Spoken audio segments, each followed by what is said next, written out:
الحمد لله الذي لا يبلغ مدحته القائلون ولا يحصي نعماءه العادون ولا يؤدي حقه المجتهدون الذي ليس لصفته حد محدود ولا نعت موجود ولا وقت معدود ولا أجل ممدود فطر الخلائق بقدرته ونشر الرياح برحمته الصلاة والسلام على الرسول المسدد المصطفى الأمجد المحمود الأحمد سيدنا ومولانا ومولى الكونين جد الحسن والحسين وعلي بالقاسم محمد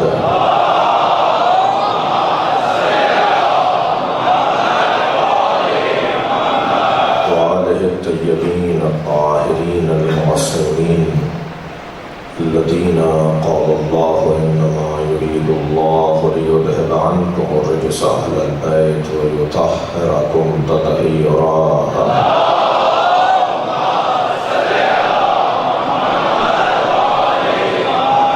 ولعنة الله على أعدائهم أجمعين من يوم عداوتهم إلى قيام يوم الدين أما بعد قال الحكيم في القرآن الكريم بسم الله الرحمن الرحيم إذا سألك عني عبادي عني فإني قريب أجيب الدعوة الداع إذا دعان فليستجيبوا لي وليؤمنوا بي لعلهم يرشدون صلوات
میں اپنے حساب سے چلوں گا ایک سلوات پڑھے ذرا محمد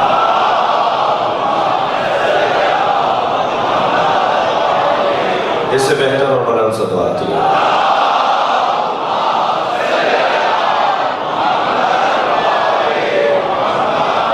سورہ مبارکہ بقرہ کی 186ویں آیہ کریمہ پروردگار عالم اپنے اس کلام میں اپنی مخلوق سے اپنے بندوں سے اپنے پیار کا اظہار کر رہا ہے بڑا وسیع دسترخوان ہے اس آیہ کریمہ کا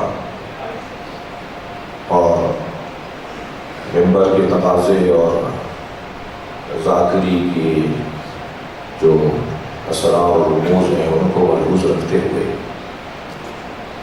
ارشاد حضرت حق ہے اذا سألک عبادی اے میرے حبیب جب تم سے سوال کرے میرا بندہ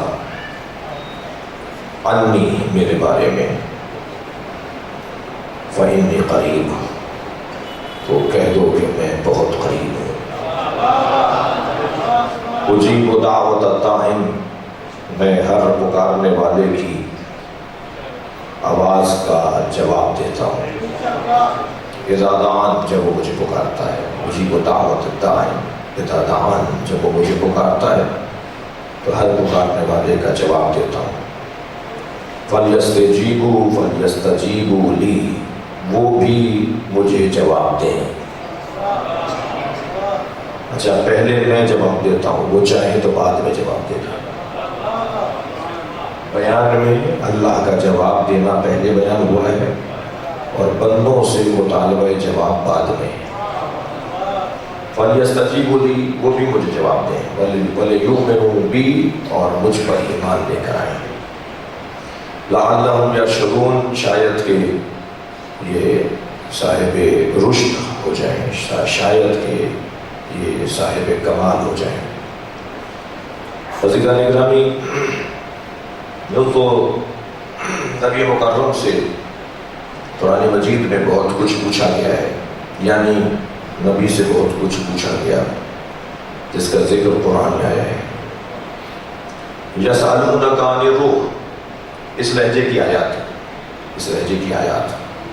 وَإِذَا سَأَلَكَ عِبَادِي عَنِّي، جب میرے بندے میرے بارے میں آپ سے پوچھیں تو فَإِنِّي قَرِيب، میں قریب ہوں۔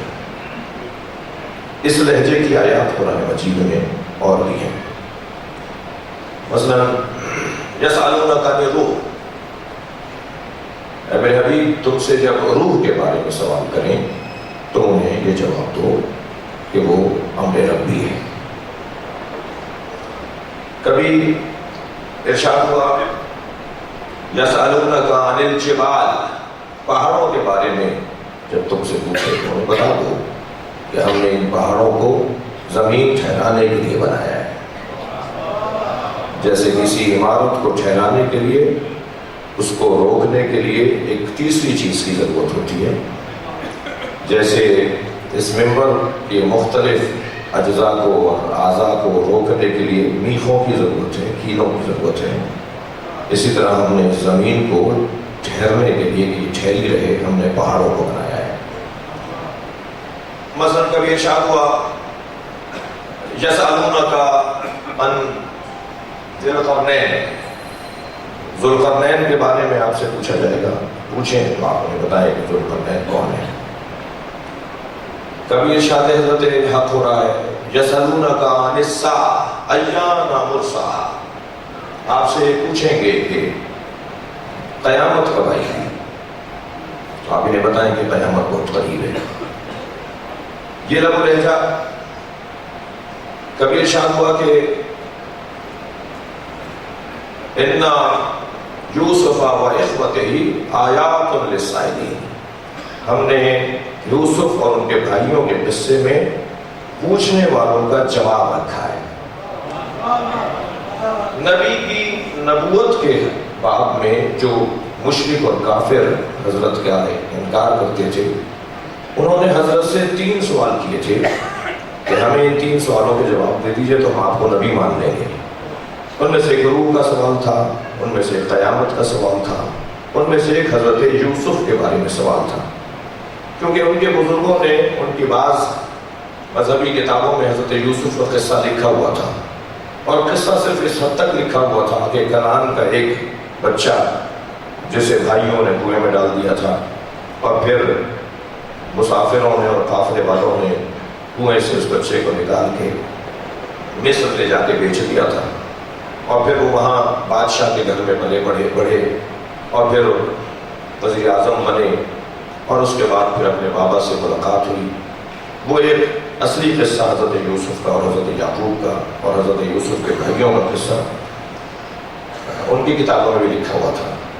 تو انہیں اتنا تو پتا تھا، میں دقت چاہوں گا آپ سے، کافروں اور مشرکوں کو اتنا تو پتا تھا کہ جو اللہ کی طرف سے بنایا گیا نبی ہوتا ہے اسے ماضی کا بھی علم ہوتا ہے اور مستقبل کا بھی علم ہوتا ہے۔ صلوات پڑھیں نا محمد و آلہ۔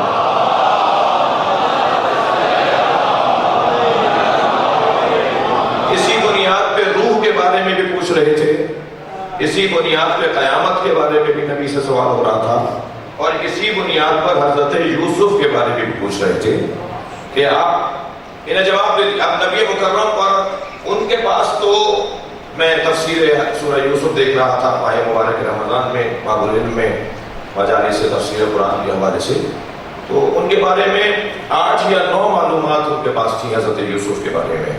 ان کے پاس 8-9 سے زیادہ معلومات نہیں تھی حضرت یوسف کے بارے میں۔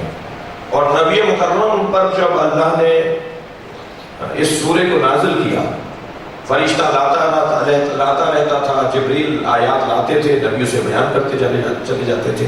تو سرکار نے جب حضرت یوسف کے قصے کو بیان کیا تو اتنی جزیات کے ساتھ بیان کیا کہ کنویں میں کون سے تاقچہ بنا ہوا تھا جس میں یوسف بیٹھے ہوئے تھے، اور کنویں کے اندر وہ کون سا پتھر تھا جو پانی پر جا کے ان کا پیر ٹھہرا تھا، اور پھر جب مصر میں جا کے بیچا گیا تھا تو بیچنے والے کس انداز کے، خریدنے والے کس انداز کے تھے، کون کون کیا کیا لے کر آیا تھا خریدنے کے لیے۔ بھائی وہ عورت بھی کھڑی تھی صف باندھے ہوئے جو حضرت یوسف کو خریدنے آئی تھی، مگر اس کے پاس کھانے کو کچھ نہیں تھا، وہ ایک ٹوٹا ہوا ایک کھوٹا سکہ لے کر اس صف میں کھڑی تھی۔ تو کسی نے پوچھا کہ یوسف تو اتنا مہنگا بک رہا ہے، تم کیا خریدو گی؟ کہا کل قیامت میں خریداروں میں تو نام آئے گا۔ وہ جزیات، صلوات پڑھیں ذرا محمد والے۔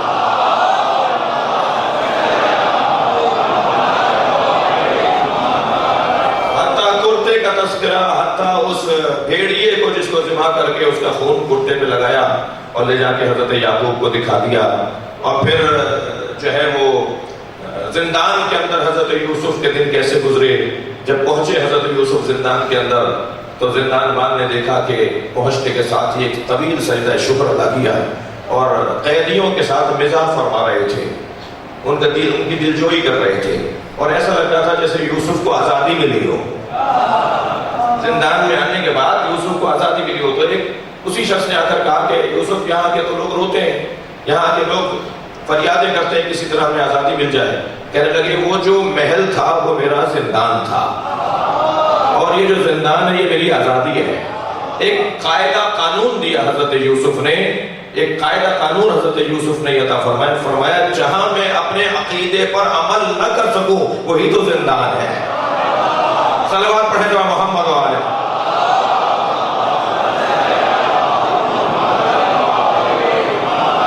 حضرت یوسف کے بارے میں بھی سوال ہو رہا ہے، مگر وہاں اتنی جزیات نبی مکرم نے بیان فرمائی کہ اب گنجائش نہیں ہے نبی کی نبوت کے انکار کے حوالے سے۔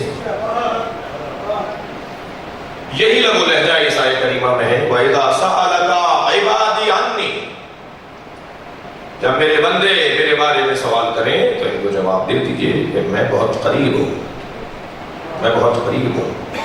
الفاظ پر بھی مجھے آئندہ کی مجلسوں میں غور کرنا ہے کہ انی قریب صفت کو اللہ لے کر آیا ہے، اپنی صفت کو بیان کیا اللہ نے۔ اجیبو، جواب دیتا ہوں میں ہر پکارنے والے کا جب وہ مجھے پکارتا ہے، یعنی پکارنا اسے مطلوب ہے، وہ چاہتا ہے کہ لوگ مجھے پکاریں۔ عام لوگوں کے پکارنے میں، عام لوگوں کو پکارنے میں اور اللہ کو پکارنے میں فرق ہے۔ جب آپ اور میں ایک جیسے کو پکارتے ہیں تو ہمارا پکارنا برا لگتا ہے، لیکن جب ہم اللہ کو پکارتے ہیں تو اللہ کو یہ پکارنا اچھا لگتا ہے۔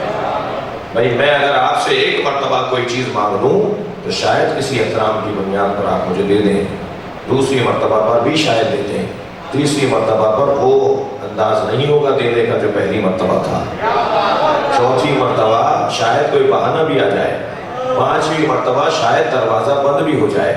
یہی تو فرق ہے بندوں سے مانگنے میں اور رب سے مانگنے میں۔ جب بندوں سے مانگا جاتا ہے تو جتنا مانگا جاتا ہے اتنا دروازہ بند ہوتا چلا جاتا ہے، اور جب اللہ سے مانگا جاتا ہے جتنا مانگا جاتا ہے دروازہ کھلتا چلا جاتا ہے۔ صلوات پڑھیں گے محمد والے۔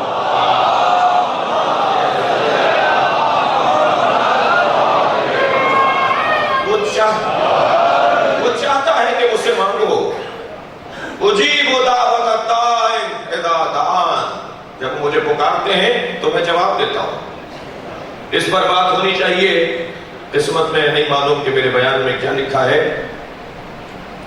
کہ کیا صرف پکارنے والوں کو جواب دیتا ہے، جو پکار نہیں رہے انہیں جواب نہیں دیتا۔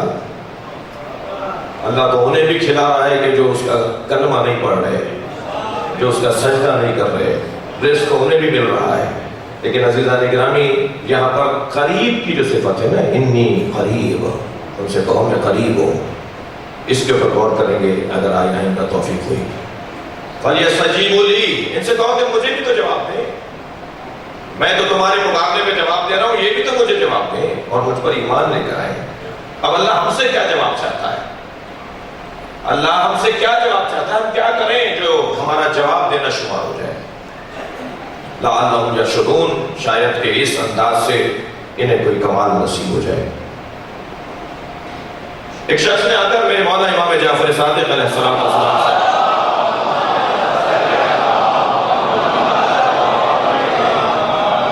مولا اگر مسجد میں دو لوگ بیٹھے ہوں، ایک قرآن پڑھ رہا ہو اور ایک دعا مانگ رہا ہو، آپ کے نزدیک افضل کون ہے؟ میرے مولا نے بے ساختہ فرمایا ہے عبادت الکبریٰ، جسے تم بڑی عبادت جاننا چاہتے ہو، الدعا، وہ دعا ہے۔ فرمایا الدعا افضل من قراءۃ القرآن، دعا قرآن کے پڑھنے سے افضل ہے۔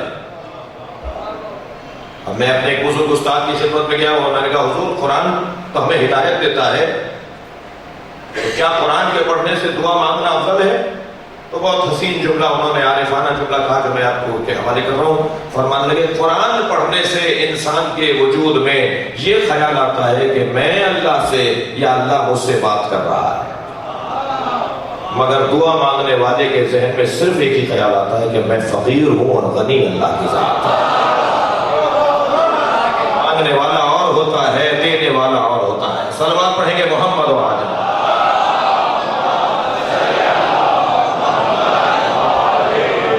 دعا مقدمہ ہے معرفت پروردگار کے لیے۔ میں ذات کردگار کی اگر معرفت چاہتا ہوں تو اس کے لیے ایک ذریعہ اور بہترین ذریعہ دعا ہے۔ دعا مقدمہ ہے محبت پروردگار کے لیے۔ دعا مایہ عاجزی ہے۔ دعا مانگنے والا جب اپنے ہاتھوں کو بلند کرتا ہے تو اپنی عاجزی کا اظہار کرتا ہے، اور اللہ کو عاجز لوگ بہت عزیز ہیں۔ الکبر ردائی، تکبر میرے کپڑے ہیں، تم میں سے کسی کو اجازت نہیں ہے کہ تکبر اپناؤ۔ اور کیسے تم اپنے تکبر کو مٹاؤ گے؟ تکبر مٹانے کا ایک واحد اور عظیم ذریعہ جو قرآن نے بیان کیا وہ ہے دعا۔ کہ دعا مانگنے والا متکبر نہیں ہوتا، یہ جب اپنے ہاتھوں کو بلند کرتا ہے تو یہ عاجزی کا اظہار کر رہا ہوتا ہے۔ فرمایا کہ دعا قرآن کے پڑھنے سے افضل ہے۔ میرے معصوم امام سے ارشاد ہوا مولا یہ فرمائیں کہ کہاں اور کیسے دعا مانگی جائے، کب اور کہاں دعا مانگی جائے؟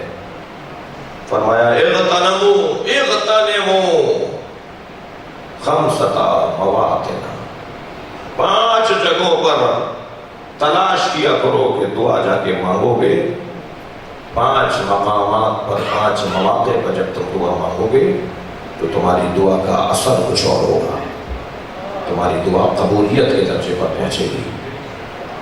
جب 5 مرحلے تمہارے سامنے آئے تو دعا اس وقت میں ضرور مانگنا۔ فرمایا عند نزول الغیث، جب بارش برس رہی ہو، صلوات پڑھے ذرا محمد و آل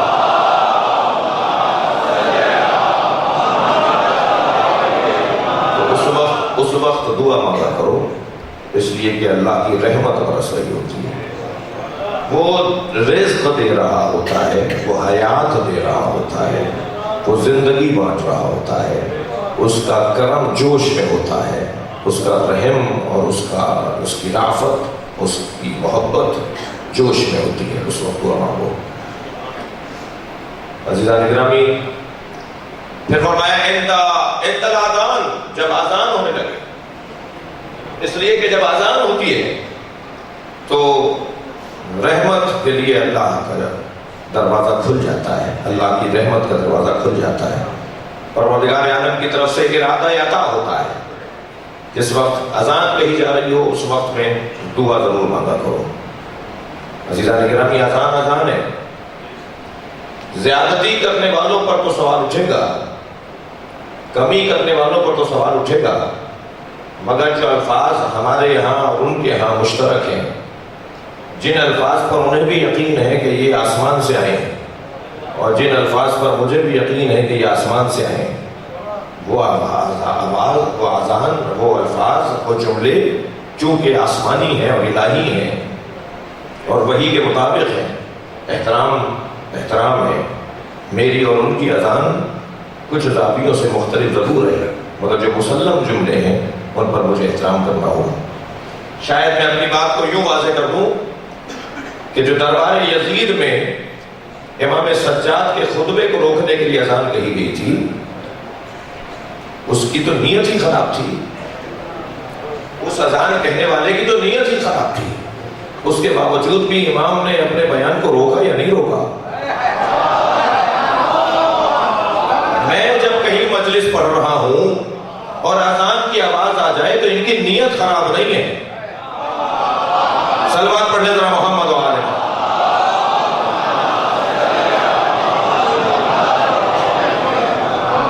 مجھے اس وقت اذان کے احترام میں رک جانا چاہیے۔